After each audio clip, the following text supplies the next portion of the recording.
Evangelho de Marcos, capítulo 4, a partir do versículo 35.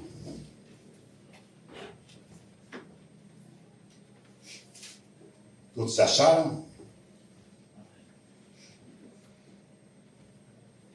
Do 35 até o versículo 41, e a passagem, ela diz assim: Naquele dia, sendo já tarde, disse-lhes Jesus: Passamos para a outra margem.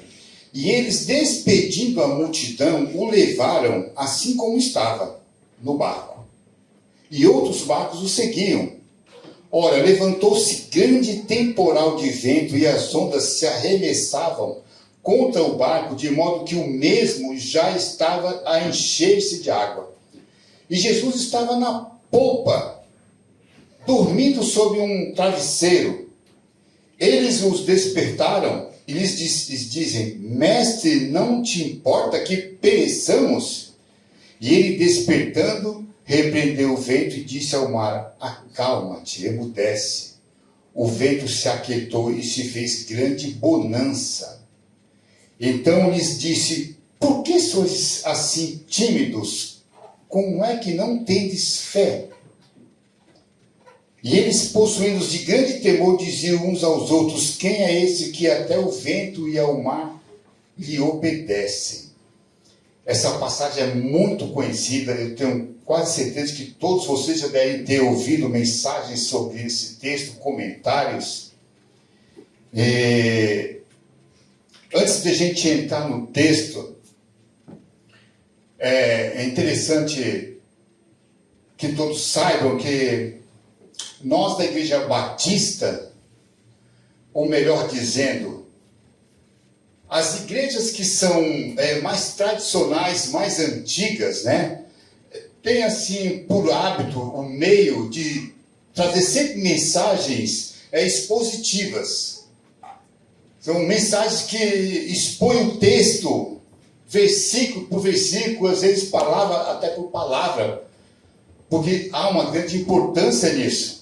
Mas existem outras igrejas, outros pastores que pregam de uma forma temática.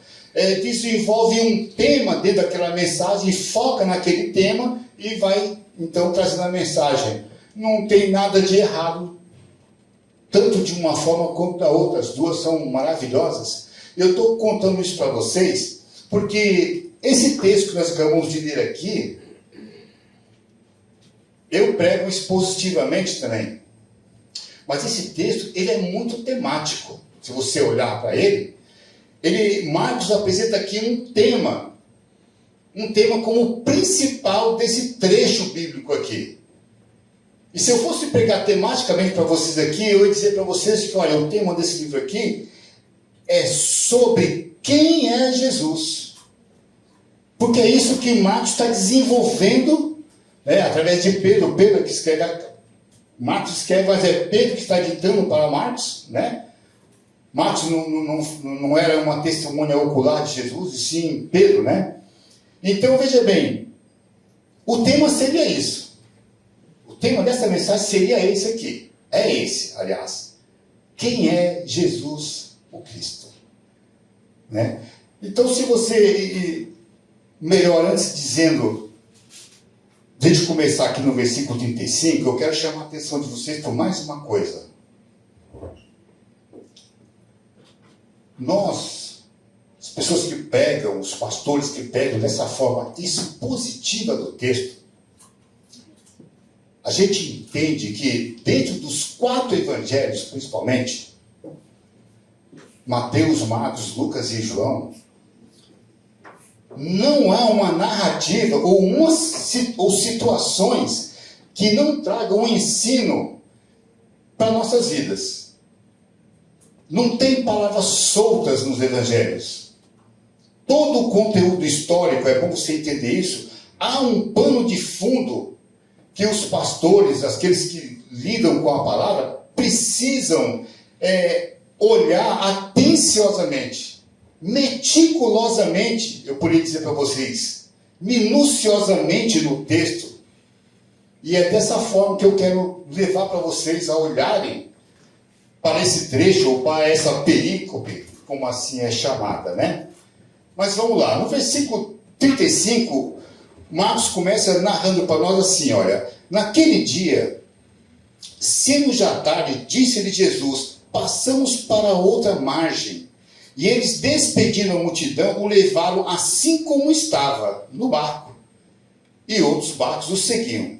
Então veja bem, Lucas está trazendo para nós aqui duas coisas que é interessante. Primeiro é que Jesus ele já estava dentro de um barco. Entende? Jesus já estava dentro de um barco. Se você voltar uma página e ver aí o primeiro versículo do capítulo 4, Marcos vai informar para nós que Jesus ele está na beira-mar do Mar da Galileia. Entende? E nisso tem uma multidão que se aproxima. Muita gente. Apareceu muita gente naquele mesmo instante. E Marcos vai contar para nós no versículo 1 do capítulo 4, que Jesus ele se levanta, ele vai até o mar, entra num barco e fica de frente, né? O mar está aqui atrás, ele está aqui no barco e as pessoas estão na frente dele. Por que isso?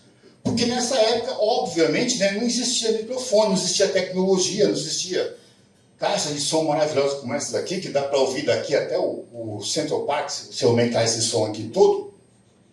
Mas nessa época, as pessoas que eram palestrantes, as pessoas que que falavam em público, eles usavam essa estratégia de sempre estar posicionado de uma forma que o vento carregasse a voz dele o mais longe possível para que todos pudessem ouvir. Por isso Jesus ele vai, Marcos relata que ele entra no barco e dentro do barco ele senta e começa a ensinar o povo que está na beira-mar, na areia. É interessante isso, você vai ver que isso faz muito sentido mais na frente desse trecho. E o texto vai dizer também que, no verso 36, vai dizer que eles, despedindo a multidão, o levaram assim como ele estava. Assim mesmo que estava no barco. Ou seja, enquanto Jesus pede então para que eles, olha, vamos atravessar para o outro lado do mar, né? Para o norte da Galileia, vamos atravessar o mar. Quando ele fala isso, os discípulos que estão na areia começam então a despedir da multidão, e Marcos vai dizer que Jesus ele permanece no barco do jeito que ele estava. Por isso que no verso 36 ele diz assim, olha, e eles despedindo a multidão, os discípulos, o levaram assim como estava no barco, e outros barcos o seguiam. Então, entenda uma coisa que é interessante saber, irmãos, que Jesus, do mesmo jeito que ele estava, ele permanece no barco. O que dá a entender para nós que no momento em que o barco sai para navegar, para a travessia, a primeira coisa que Jesus faz é se deitar na polpa do barco, onde fica ali atrás, né? E ele deita através de uma almofada, um travesseiro, e ele dorme. E por que Marcos está destacando, está trazendo essas informações para nós? Irmão, Jesus estava muito cansado. Ali era uma região muito quente, Jesus estaria pregando praticamente o dia inteiro, embaixo de sol quente. Ele está, de uma certa forma, esgotado. Ele está realmente cansado, já não aguentava mais. Quando ele entra, ele capota no barco, assim, modo de dizer para nós aqui. Ele dorme. Ele simplesmente dorme. Por que essa informação? Porque quando se arma a tempestade, no versículo 37, vai dizer assim que, olha diz no 37, ora, levantou-se grande temporal de vento e as ondas arremessavam contra o barco, de modo que o mesmo já estava a encher-se de água. Ou seja, irmãos, eu já ouvi pessoas, né, pessoas que são negacionistas das Escrituras, né, duvidarem, né, dessa palavra, dizendo, poxa, como é que pode, no meio de uma tempestade, um barco sobe a pico e desce e uma pessoa consegue ficar dormindo numa situação dessa, né? A ponto dos discípulos terem que acordá-lo para ele levantar. Gente, isso é possível. E é por isso que Marcos traz essa informação para nós, que ele estava muito cansado. Eu digo para vocês, se eu estiver muito cansado, mas pode cair o temporal que for, eu não acordo não. Eu já tive essa experiência, eu não acordo. Se me pegar num dia muito cansado, mas muito cansado, esgotado, pode fazer o barulho que for, que do jeito que eu deitar ali eu fico. Eu acredito que não é só eu, tem pessoas aqui assim também, nessa mesma condição. O cansaço, quando ele nos vence, a gente capota mesmo e não levanta, né? Então Jesus não estava ali fingindo estar dormindo, ele realmente estava dormindo, ele estava muito cansado. E Marcos quer destacar isso para nós também, né? E no mover dessa tempestade, né? O interessante também dessa tempestade, que ele está falando aqui no versículo 37, eu quero chamar a atenção de vocês para isso também. O que era essa tempestade? No sentido de que, irmãos, prestem atenção uma coisa. Para pescadores, para pessoas experientes, que passavam noite adentro de um mar, noite inteira esses caras passavam. Pedro, tem outros textos que vai falar que Pedro passou a noite inteira pescando e não pescava nada, chegava no outro dia, estava lá. O que eu quero destacar para vocês é que eram pessoas experientes, pessoas que sabiam lidar com o mar. Não era qualquer vento, não era qualquer tempestadezinha, não é qualquer mover de barco que ia fazer com que esses homens experientes sentissem medo. Porque o texto traz para nós que os discípulos estavam com muito medo. Eles, no meio daquela tempestade, eles realmente chegaram a pensar que não, agora nós vamos morrer. E essa tempestade, para você ter uma ideia, né, eu estava estudando esse texto mas essa tempestade não era nada menos do que uma espécie de um ciclone tropical, ou um tornado, melhor assim dizendo, né?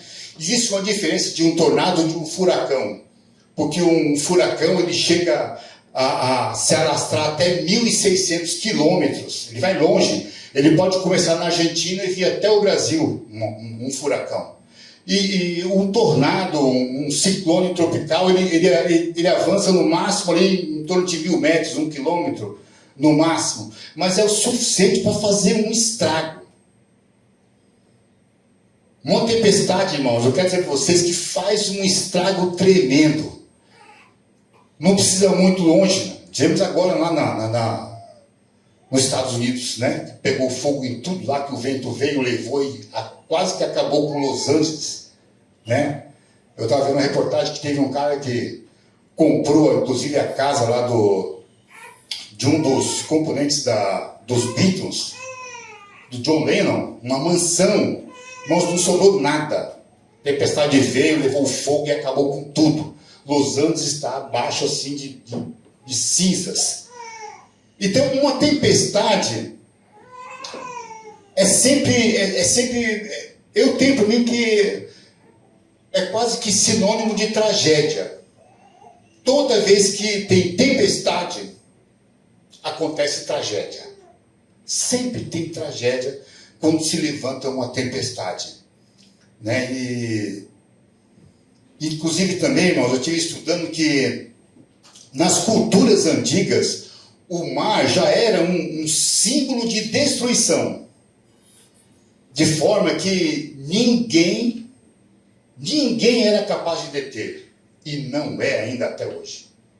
Ninguém pode deter um mar em fúria, porque aqui é uma tempestade que ela se dá dentro das águas do mar, e é onde os discípulos se encontram.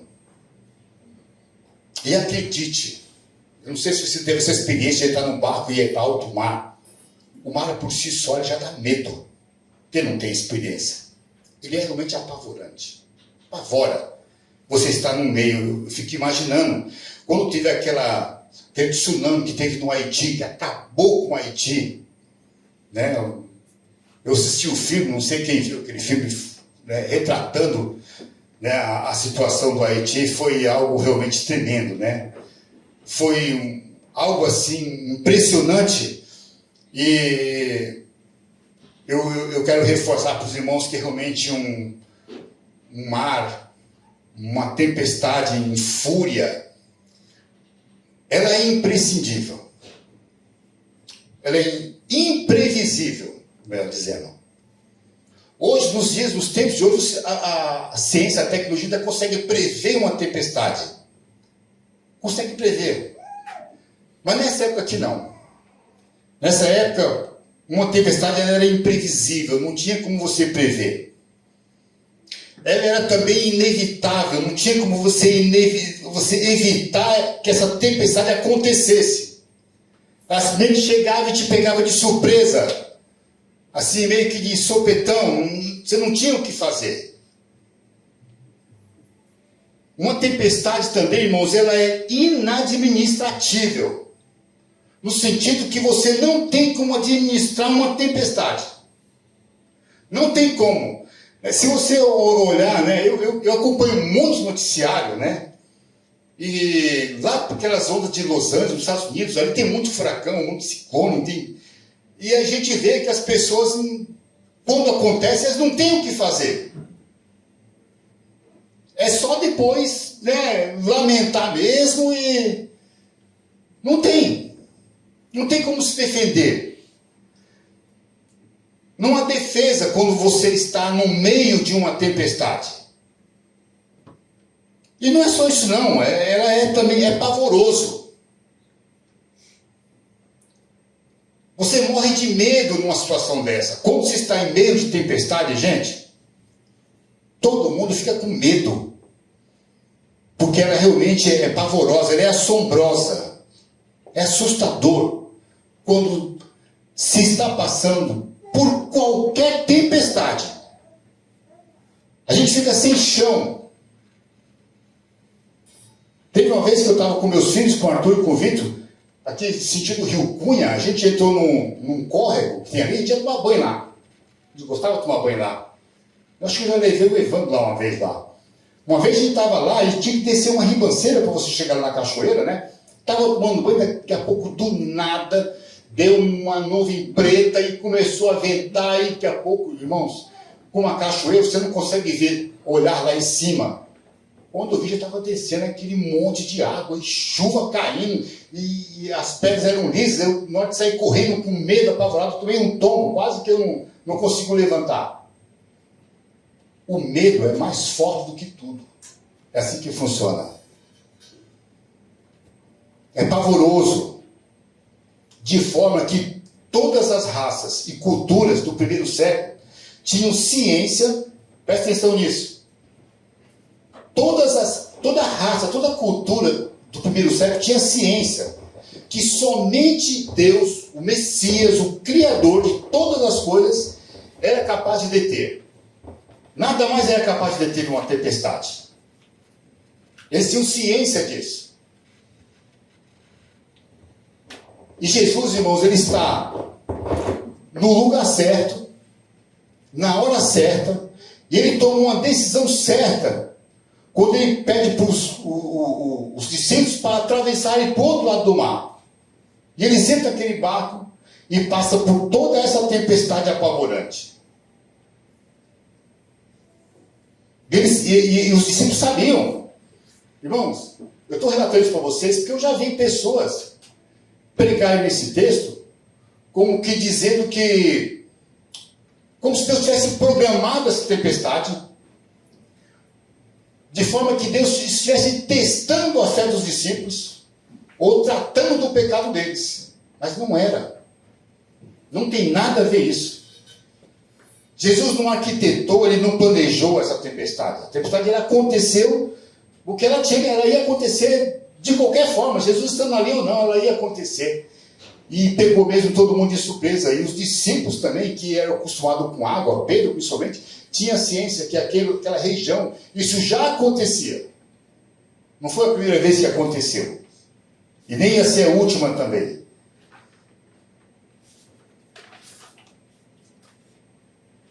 Uma tempestade, ela traz terror, medo, nos deixa realmente sem saber o que fazer. Essa é a situação que estavam os discípulos. E eu quero trazer para vocês um paralelo com esse versículo aqui sobre essa tempestade, irmãos. Fazer um paralelo aqui para nossas vidas, para nós aqui. Porque essa tempestade, eu posso usar, e vou usar aqui como uma metáfora, porque muitas vezes nós passamos por tempestades, por vendavais, por crises, por situações em que nem eu e nem você somos capazes de resolver. Esse é o ponto que eu quero que você faça comigo esse paralelo aqui. Preste atenção. Nós passamos muitas vezes por tempestade. Eu quero que você tenha ciência que muitas vezes você não é capaz de resolver as tempestades que você passa na sua vida. Seja ela financeira, né? Seja ela de uma enfermidade, ou seja ela de um relacionamento conjugal que está se desmoronando. Essas são as tempestades que nós passamos. E nós não sabemos como resolver. Nós não temos capacidade de resolver. Existem tempestades na sua vida, na minha vida, que ela nos apavora, nos enche de medo. Não tem como você administrar isso. Não tem como você resolver, você não sabe o que fazer, ela te pegou de surpresa. Assim como um vento que chega impetuoso, né? Na época logo uma semana antes do governo anunciar a parada geral por causa da Covid, eu me lembro que eu estava trabalhando, de repente eu adoeci, fui para no hospital, um problema na minha veia principal do coração, fui para no UTI. Os médicos, inclusive o pastor Jário, que era médico do Projeto 70, falou para o Jojo, 5 dias para o Chico. Os médicos também lá do Hospital Santa Isabel, olha, difícil, hein, escapar disso. A maioria morre, não tem como escapar. E me pegou de surpresa. Inesperadamente. Acordei gritando de dor. Gritando. O prédio inteiro que eu moro ouviu meus gritos. Foram lá me acolher, chamaram o bombeiro, me levaram para o médico, enfim. Consegui escapar. Depois de 15 dias internado no hospital, fui para casa. Cheguei em casa. Uma semana depois, veio a notícia: para tudo. Tive que ficar 2 anos sem trabalhar, sem uma receita sequer, porque meu trabalho dependia de transporte escolar e a escola foi a primeira coisa que parou. Tempestades que chegaram a mim. Eu tive medo? Tive. Eu tive medo. Como é que eu vou fazer agora? E aí? Doente? Do nada? Um dia você está sorrindo, outro dia você está numa cama, de uma forma inesperada. O que fazer? Dava para me prever isso tudo? Não dava. Dava para administrar isso tudo? Também não dava. Porque é assim que a tempestade chega para nossas vidas. É de sopetão. Você não está esperando. Não tem o que você fazer. Ela simplesmente ela vem e ela chega. Para piorar a situação, existem pessoas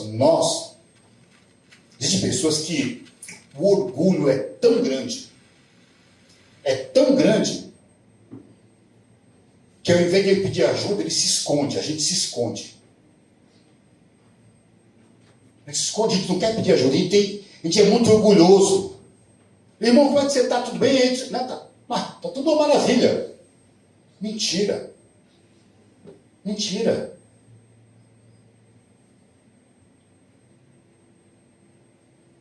Eu conheci pessoas que estavam desmoronando o casamento. E o relacionamento familiar estava nas mínguas. Mas se perguntava, estava tudo bem. Minha irmã, aí somos 20 e poucos anos atrás, nós somos em 8 irmãos, e o meu sobrinho, ele se envolveu com drogas. E quando a coisa estourou, todo mundo ficou sabendo, a gente correu na casa dela lá. Quando chegamos lá, eu vi no semblante da minha irmã, quando a gente chegou todo mundo junto lá, para ajudar. Eu vi no semblante dela, ela sofreu. Quando ela viu a gente, é como se tivesse perfurado uma faca no peito dela. Ela ficou muito mais envergonhada em saber que nós sabíamos da situação do filho dela do que o filho ter entrado nas drogas. Você acredita nisso? Ela sofreu mais em saber que nós sabíamos da dificuldade, da tempestade que ela estava passando. Isso é orgulho. Isso é por orgulho. Nós cristãos, muitas vezes, irmãos, reagimos diante das tempestades, das crises, como se não conhecesse o Jesus, o Cristo, o Messias. Esse é que é o ponto. O ponto é esse, como se fosse um tema mesmo. Quem é Jesus? Quem é Jesus para você? Eu estava vendo agora em dezembro de 2024, estava olhando então, desfolhado aqui no Instagram, e de repente apareceram 2 rapazes, que eles foram do país de Israel, eles fazem vídeos, né? Esses vídeos para colocar na internet, né? E eu tive a curiosidade, não sei quem é eles, porque eu não sigo eles, né? Mas eles foram para Israel, e um com a câmera, o outro com o microfone, ia entrevistando pessoas comuns lá em Israel, né? E eles entrevistaram várias pessoas que estavam nas ruas caminhando, né? E a pergunta deles era uma só: escuta, quem é Jesus para vocês aqui, judeus, né? A pergunta era só essa. Cara, a maioria, Jesus, não sei quem que é, não. Nunca nem ouvi falar. Não sei quem é ele. Outros responderam assim: olha, Jesus, eu acho que ele é acho que ele é profeta dos cristãos. O que chegou mais perto, ele deu uma resposta que eu até achei interessante. Ele falou assim: olha, Jesus é o profeta dos cristãos e nosso profeta é o Moisés. Ele respondeu desse jeito. É assim que eles veem Jesus. Quem é Jesus para eles, né? Quem é Jesus para nós? Você precisa se perguntar isso. Jesus, o verso 38, ele vai dizer que Jesus estava cansado, esgotado, dia quente. Aí o 38 diz assim, lê comigo aí, olha, diz assim, olha, e Jesus estava na polpa, dormindo sobre o travesseiro. Eles o despertam e lhes dizem: mestre, não te importa que pereçamos? Isso aqui também é muito interessante. Não te importa que morremos? A pergunta dos discípulos, se você notar bem, é uma pergunta com censura. É uma censura que eles fazem aqui. É uma pergunta, como é que eu vou dizer para você? Tipo, dando aqui um tipo de um corretivo. Tipo, mestre, levanta. Pô, tu não vai fazer nada. Você não percebe que a gente está morrendo aqui? Mestre, levanta. Faz alguma coisa. Olha a minha situação aqui, Senhor. Eu vou morrer. O barco já está enchendo de água, não tem mais o que fazer. Já estamos cansados, tu vai ficar o quê? Dormindo? Onde é que está aquele amor? Onde é que está aquele amor que a tua palavra diz que tu tem para os teus filhos? Por que tu não faz nada? Até quando eu vou ficar nesse sufoco aqui, tirando água do barco, e entrando água no barco? Até quando o Senhor vai permitir essa situação?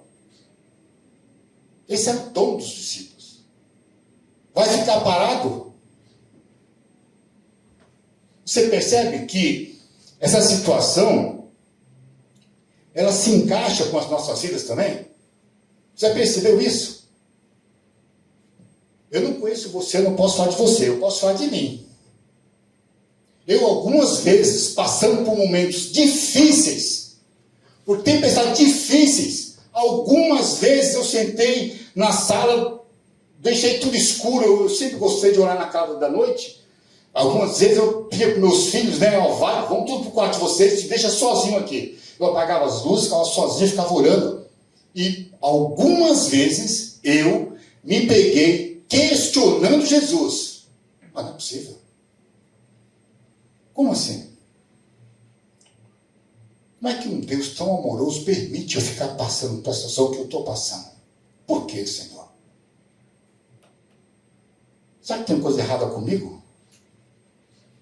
Será que eu dei tirando pedra nas igrejas quando eu era mais novo? Não lembro disso? Será que o evangelho que eu sigo é falso? Será que eu não sou crente de verdade? Porque alguma coisa está errada. Alguma coisa está errada. Você entende? Eu já fiz esses questionamentos. Assim como os discípulos também estão questionando aqui Jesus. Vai ficar insensível até quando, Senhor? Me vendo passar por essa situação terrível. Até quando, Senhor? Irmãos, antes de seguir aqui para o versículo 39, eu vou dizer uma coisa para você. Jesus, ele não é insensível. Jesus não está desalienado da tua vida. Jesus, ele te ama. Ele ama você mais do que você possa imaginar. Ele cuida, a palavra de Deus diz que Jesus cuida diariamente de todos os que o buscam, de todos os que confiam nele. Jesus está cuidando. Jesus não está com seus braços fechados, não está com seus ouvidos tampados. Ele está te vendo. Mas que você não entende, ele está cuidando de você. Por mais que eu tenha duvidado do Senhor em alguns momentos, eu vou dizer uma coisa para ti. Todas as vezes, no dia seguinte, Jesus sempre me dava sinais, tipo, olha, eu estou com você. Eu vou te ajudar. E ele sempre me ajudou. A dúvida era minha, era da minha cabeça. Porque Jesus sempre se foi presente na minha vida, sempre me ajudou. Por pior que seja a crise que eu tenha passado, sempre o Senhor esteve comigo. E ele sempre me deu sinais de que ele estava comigo.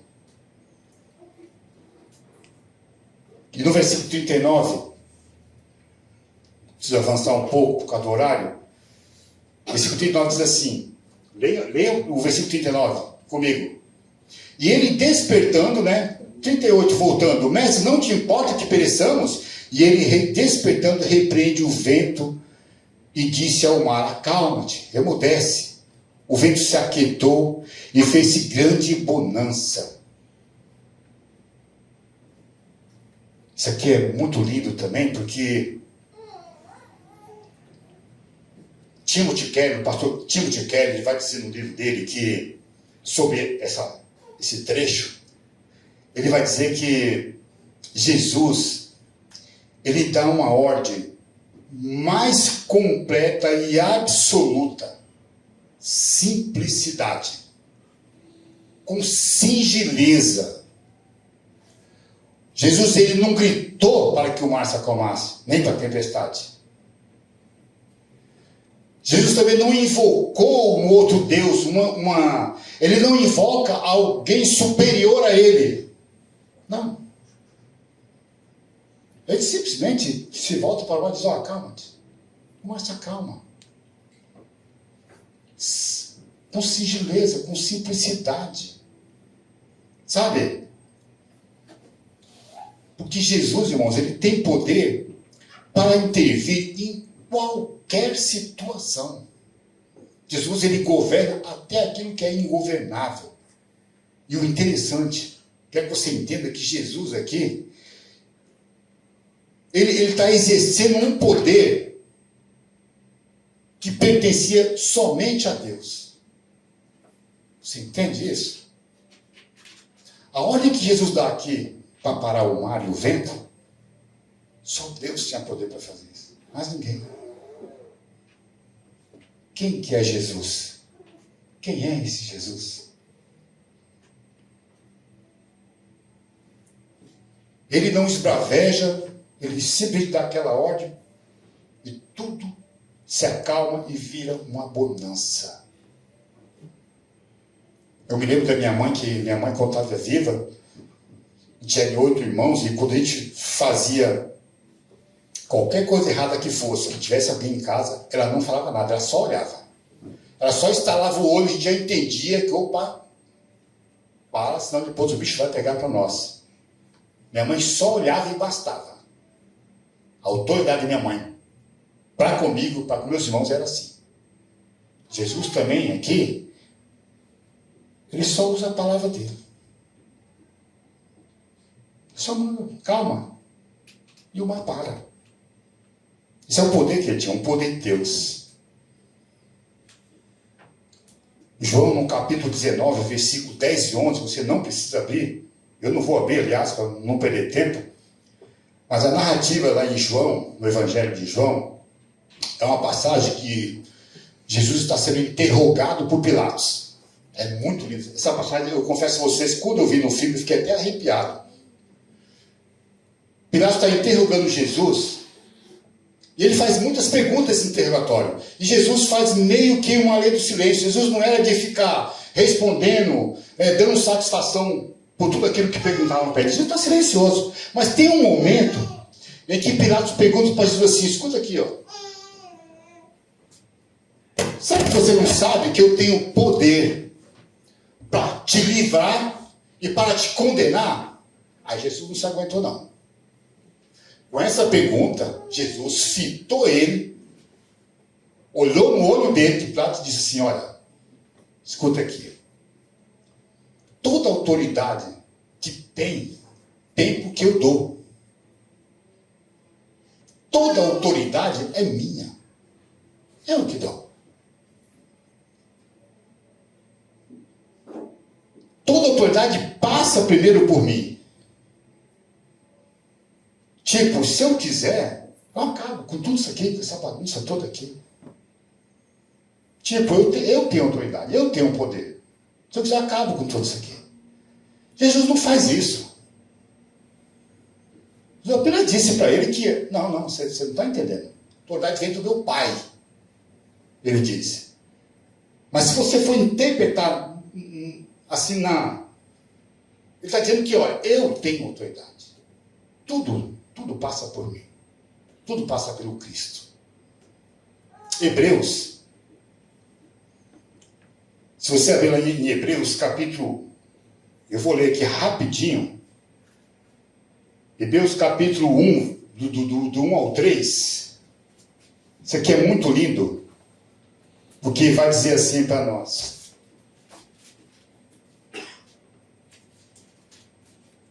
Diz assim... Havendo Deus outrora falado muitas vezes e de muitas maneiras aos pais pelos profetas, nesses últimos dias nos falou pelo Filho, a quem constituiu o herdeiro de todas as coisas, pelo qual também fez o universo.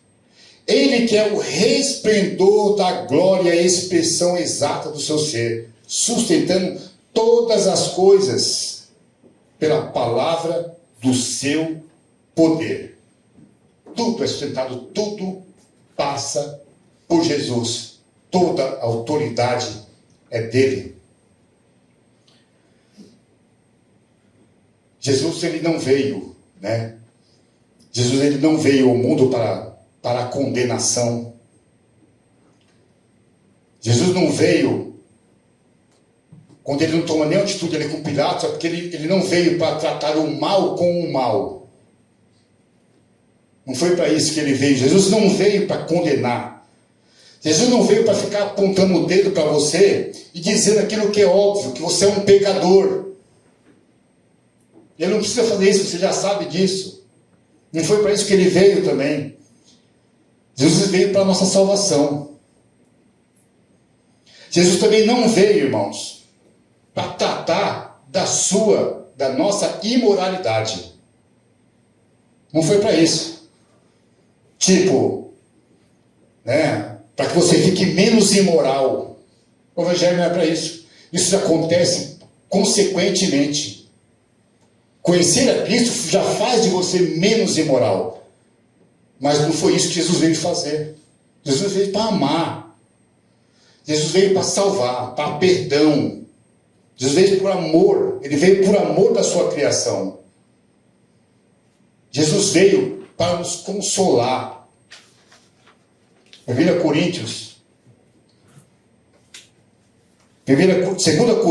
1, versículo 3 e 4. Jesus veio para a salvação da humanidade, não para estar jogando ninguém no inferno. Mas vamos avançar. Vamos para o versículo 40.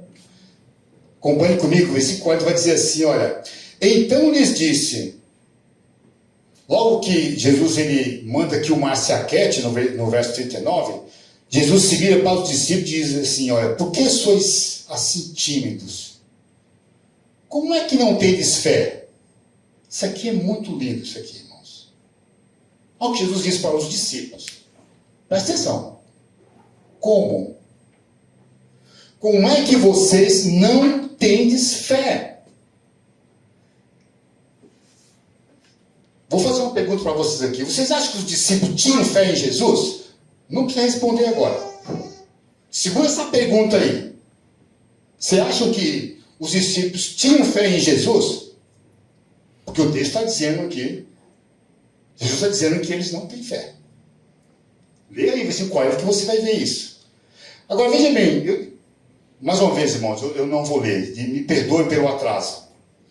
No livro de Lucas, capítulo 5, tem a narrativa daqueles 4 amigos, né? Que eles pegam um paralítico, Jesus está pregando numa casa que está barrufada de gente. Esses 4 amigos, cada um pega numa ponta de uma corda, tira as telhas e desce o paralítico. Para que Jesus pudesse curar aquele paralítico. Jesus fica perplexo com a fé daqueles 4 homens que nem crentes eram, nem seguidores de Cristo eram. Mais para frente um pouquinho, se você abrir lá em Lucas 7, versículo 9, vai ter a passagem também daquele centurião, o servo de Cafarnaum, né? Senhor, se eu também sou homem de autoridade, se tu mandasse, eu mando alguém vai e me obedece, eu sei que tu pode também mandar uma bênção, alguma coisa, e eu sei que meu servo também vai ser curado. Cara, Jesus olha para o cara, Jesus se vira para os discípulos nesse momento e diz assim, olha, nem em Israel eu encontrei alguém com tanta fé assim. Esse cara também não era seguidor de Jesus, não era crente, não conhecia os milagres de Jesus. Já tinha ouvido falar, obviamente, mas ele não conhecia Jesus. E o último, Lucas capítulo 8, versículo 48. Todo mundo deve conhecer essa passagem. A mulher que tinha uma hemorragia. Jesus está passando com uma multidão atrás dele e Jesus vai... E essa mulher vai se desviando de um, de outro, empurra um daqui, empurra outro ali, até que ela toca na hora de Jesus e ela é curada. E Jesus se vira para ela e fala assim, filha, a tua fé te salvou. Ou seja, pessoas que nem tinham, nem eram crentes, nem eram seguidores de Jesus, despertaram uma fé que o próprio Cristo, o próprio Jesus ficou assim, nossa, como assim? Esse povo, né? Que fé maravilhosa desse povo. Mas aqui no texto, quando ele olha para os discípulos, aqui no 40 ele diz assim, por que sois tímidos? Como? Como é que não tendes fé? Agora você pode responder, como assim? Sabe que eles não tinham fé? Tinha ou não tinha? Se você respondeu que sim, você acertou. Claro que os discípulos tinham fé. É claro que eles sabiam que Jesus podia livrar eles daquela tempestade. Eles não estavam acordando Jesus para ajudar a tirar a água do barco. Eles estavam acordando porque eles sabiam que Jesus tinha poder para livrar eles dali. Eles sabiam, todos os discípulos sabiam disso. E é por isso que eles acordam Jesus. Para que livrasse ele. Eles sabiam, eles tinham fé nisso. Quem falou que não? Mas não é sobre isso. Esse é o ponto. Não é sobre isso. Não é sobre uma dúvida se Jesus podia fazer o milagre ou não fazer o milagre. Não é sobre livramento. A pergunta de Jesus aqui é, como? Como é que vocês não entenderam ainda que eu sou o filho do Deus Altíssimo. Você veja que no 38, os discípulos estão questionando Jesus. Agora é Jesus que questiona os discípulos. Vocês não entenderam nada ainda? Como assim? Vocês estão comigo, acordamos juntos. Vocês participaram 90% de todos os milagres que eu fiz, foram testemunhas oculares de tudo que eu fiz. Vocês não entenderam ainda que eu sou Cristo? Que eu sou o Filho de Deus? Vocês não entenderam ainda que eu e o Pai somos um só? É isso que Jesus está questionando. É isso que Jesus questiona eu e você. Até os não crentes sabem que Jesus faz milagre.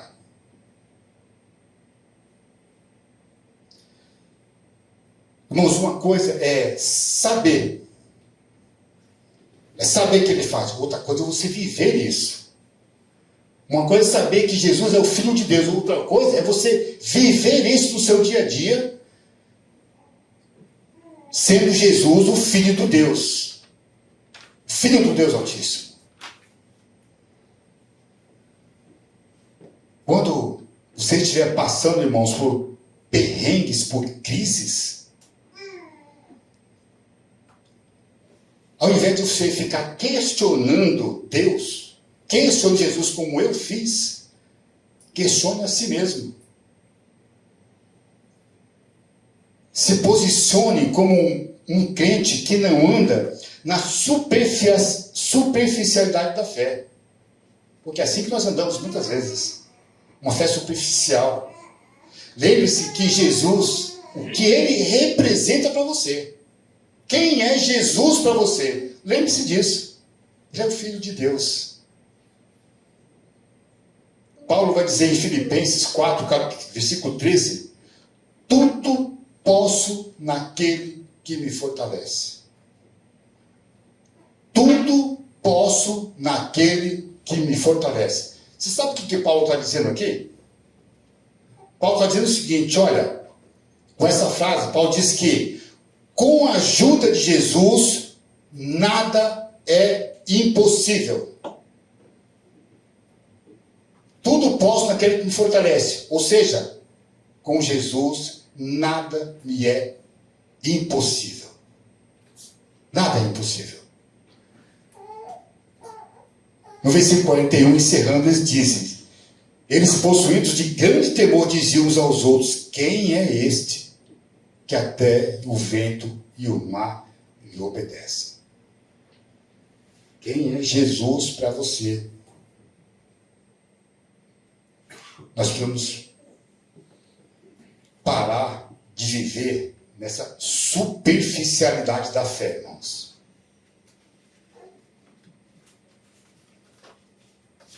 Já estamos encerrando já. A fé que Jesus espera dos crentes é uma fé mais elevada. Quero que você entenda isso. Jesus espera que os crentes tenham uma fé superior daqueles que não são crentes. Você tem que ser melhor do que os não crentes quando se trata de fé em Jesus. E Jesus, ele espera isso de você. Ele espera isso de nós. Que a confiança que você tem nele seja maior do que os não crentes. É disso que Jesus está questionando os discípulos. É disso que ele questiona cada dia eu e você. Que a nossa fé saia da superficialidade e venha ser uma fé que realmente reconheça que ele é o Filho do Deus Altíssimo, que ele te ama. Amém?